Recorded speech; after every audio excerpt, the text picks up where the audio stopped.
During lockdown, the BBC have extended their online and TV education services for children who aren't in school. And their series of teaching videos, which is called BBC Bitesized, provides bite-sized interactive content in line with the national curriculum.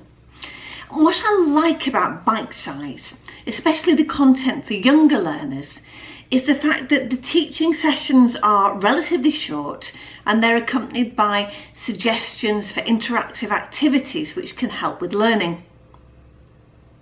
Now, today's Gospel reading is from Mark chapter 9, reading verses 30 through to 50.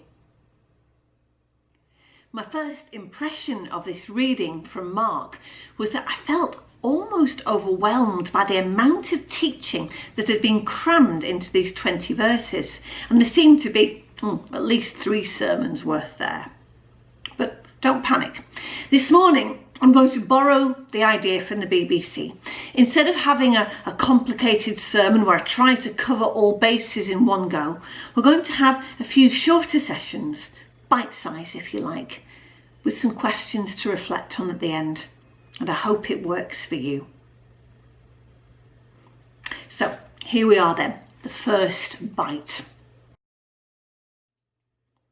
Mark tells us that Jesus had withdrawn from his public ministry, keeping away from the busyness of the crowds.